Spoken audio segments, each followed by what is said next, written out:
guys are a great crowd. It's been fun. And so our next comic coming up is Janezic.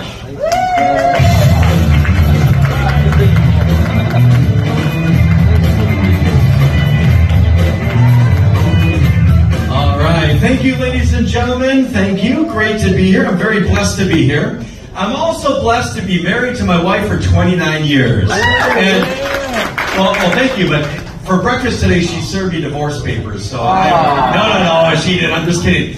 We were 16. She was 16. I was 20 when we met. Now, in some states, that makes me a hero. In other states, I think I have to change my name if I go to Chuck E. Cheese.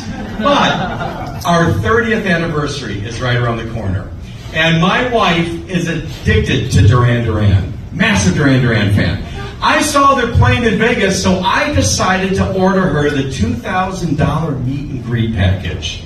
Right? Because what says more than I love you than paying that much money for a band that's 40 years after their prime? I remember Duran Duran in the 80s. Duran Duran now, in 2025, I think they're wearing compression socks under their leather pants. Maybe. So I got my laptop out. 6 minutes to order the tickets. So I'm like, all right, 6 minutes, I can do this. So I'm clicking away, and I hit purchase tickets, and the website hits me with a Captcha. I'm about to be judged for my humanity. Select all the squares that contain a traffic light. Now, first of all, why are they always blurry?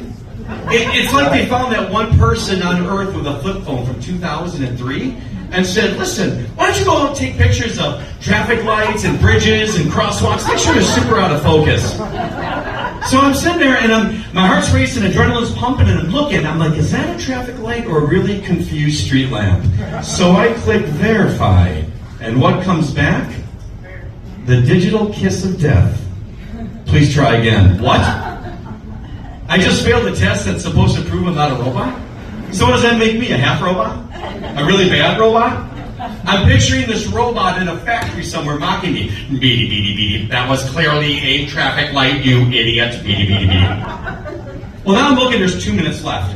And I'm thinking to myself, okay, I'm on a whole new mission now. I'm not just ordering concert tickets. I'm out to prove my humanity to this faceless algorithm. And that's when the bot hits me with a new challenge. The text-based Captcha.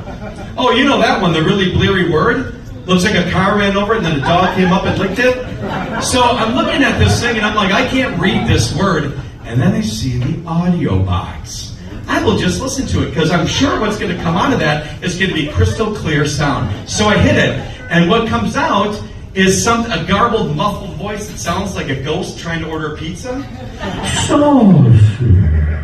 So I click it again because I'm panicked, and in my mind it'll be crystal clear this time. Perfect. Nope. Sausage. 5, 4, 3, 2, 1. I finally got my wife those concert tickets.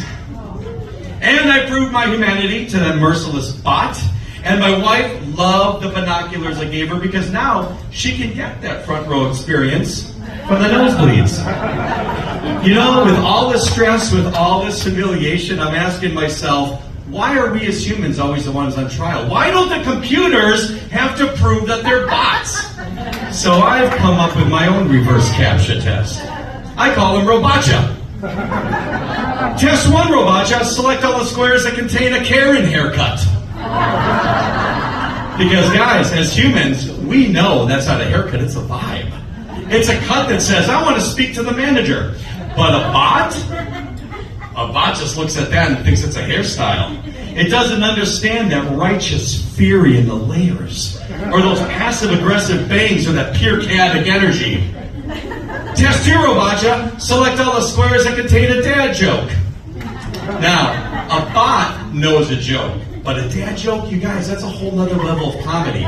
That is a laugh and a groan all at once. Let me demonstrate that to you. Last night I told my wife she was drawing her eyebrows on too high. She looked surprised. A robot would just say that is an accurate observation of a physical change.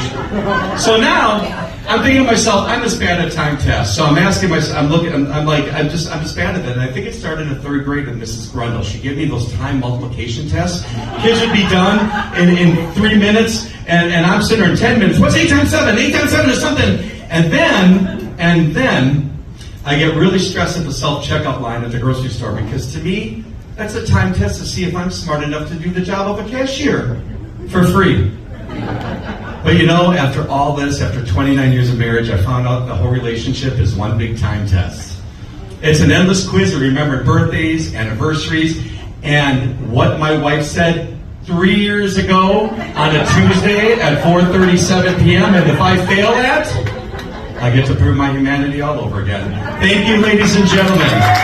I'm Janezic. Pleasure to be here.